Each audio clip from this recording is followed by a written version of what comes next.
ঘুমোবো আমি, ঘুমোবে তুমি, গল্প শোনাবে ঘুম পড়ি, হালকা আলো চোখ বন্ধ। চলো একটা গল্প শুনি, রাতের গল্প বাংলায়। আজকের গল্প, মাঝি ও পণ্ডিত। পণ্ডিত মশাইকে বাড়ি যেতে গেলে নৌকো করে নদী পার হতে হয়। তাই জন্যই তো পদ্ম নদী পার হতে হয় প্রতিদিন পণ্ডিত মশাইকে। সেই জন্যই তিনি দাঁড়িয়ে দাঁড়িয়ে নৌকার অপেক্ষা করছিলেন। নৌকা ভাড়া করে তবেই তো তিনি পার হতে পারবেন পদ্ম নদী। বহু দূরের পথ।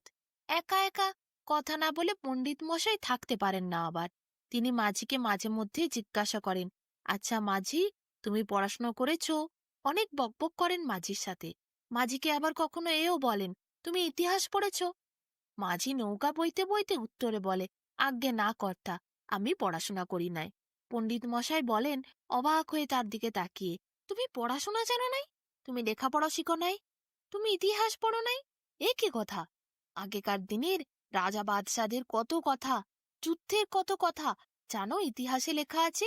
আগেকার দিনের লোকেরা কিভাবে চলতো, কিভাবে কথা বলতো, কিভাবে তাদের জীবনযাত্রা চলতো, আরো কত কি ইতিহাস পড়ে জানা যায়। তুমি তাহলে কিছুই জানো না মাঝি?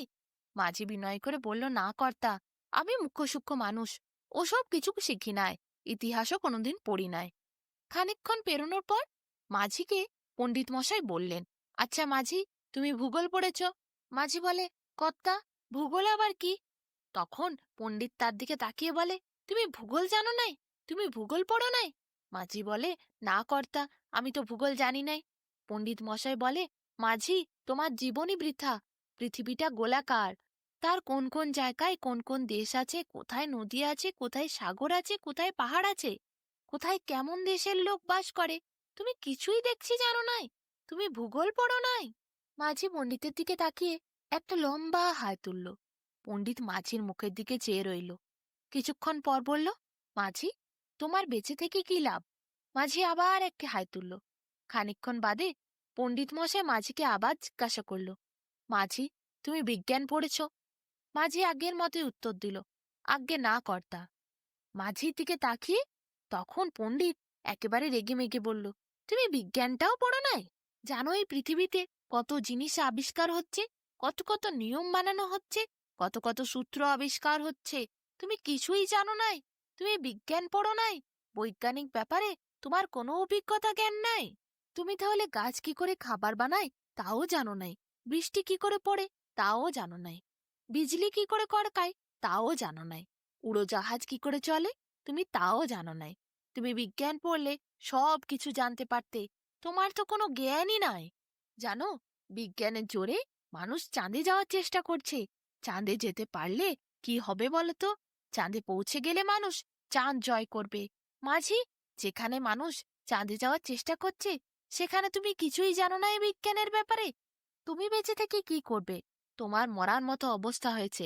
তোমার জীবনে জ্ঞান নাই, তোমার জীবনই বৃথা। মাঝি পণ্ডিতের এইসব কথা শুনে ভীষণ রাগ করল। এদিকে আকাশে সেই সময় একখণ্ড মেঘও দেখা দিল, ঝড় আসবে বলে। নৌকো তখন পদ্ম নদীর মাঝে, ঝড়ের আগে কিনারায় আসবার জো নাই।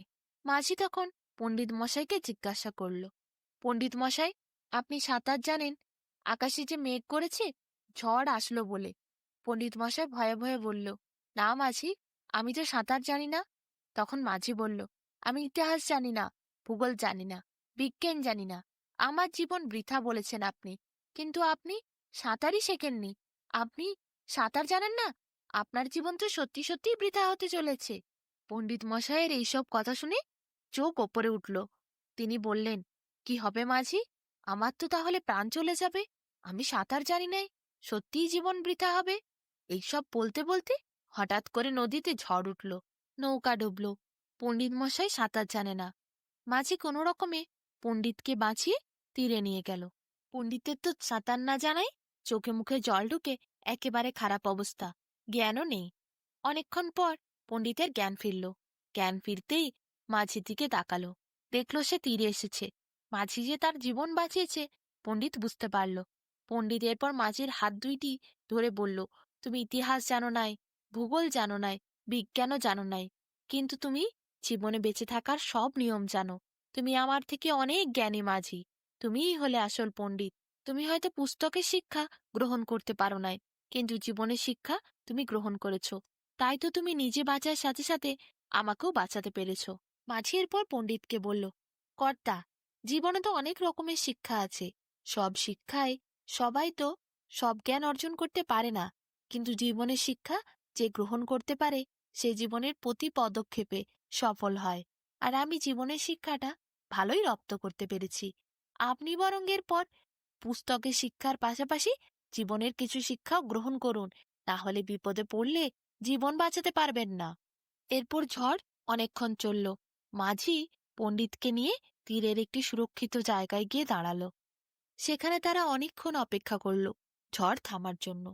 যেই ঝড় থামল, সেই মাঝি দাঁড়িয়ে রইল পণ্ডিতকে সুরক্ষা দিয়ে। দেখলো দূরের থেকে একটি নৌকা আসছে। মাঝি হাঁক দিয়ে দিয়ে সেই নৌকাকে ডাকল। সেই নৌকাতে অনেকগুলি লোক ছিল।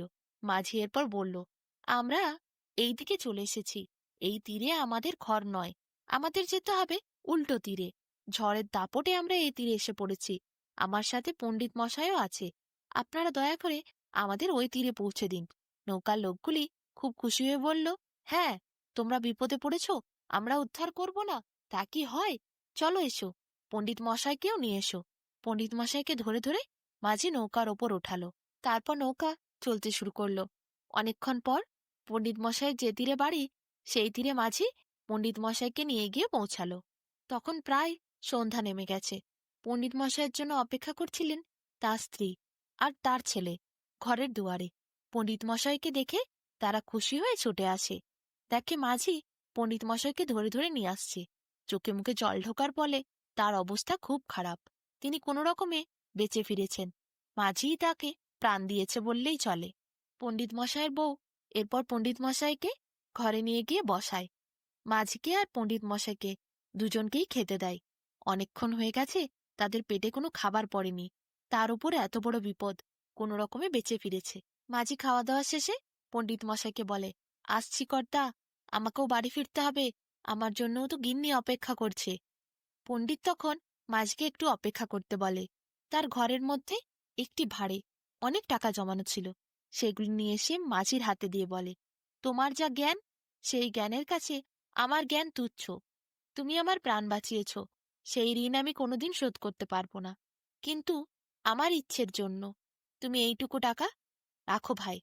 তুমি এইটুকু টাকা দিয়ে তোমার ছেলেপুলেদের কিছু কিনে দিও, আমি তাতে খুব শান্তি পাব, খুব খুশি হব। মাঝি বলে, এইসবের প্রয়োজন নাই। কিন্তু পণ্ডিত বলে, তোমার জন্য তো দিই নাই, তোমার ছেলেপুলেগুলোকে একটু ভালো মন্দ খাইও, আর দু একটা নতুন জামা কিনে দিও, তাহলে আমি শান্তি পাব। মাঝি এরপর না করতে পারে না। পণ্ডিত মশাইকে বিদায় জানিয়ে তার দেওয়া ভাঁড়ের টাকাগুলি নিয়ে মাঝি এরপর চলে যায় নিজের ঘরের উদ্দেশ্যে। সেই দিন পণ্ডিত মশাই বুঝতে পারে সামান্য মাঝি আজ জীবনের শিক্ষা তাকে শিখিয়ে দিয়ে গেল, বুঝিয়ে দিয়ে গেল জীবনে কিভাবে চলতে হয়, বিপদে কিভাবে লড়তে হয়। জীবনের শিক্ষা সব থেকে প্রথমে গ্রহণ করতে হয়। পুস্তকের শিক্ষাও দরকার, কিন্তু বিপদে পড়লে পুস্তকের শিক্ষা নয়, জীবনের শিক্ষায় আগে কাজে লাগে।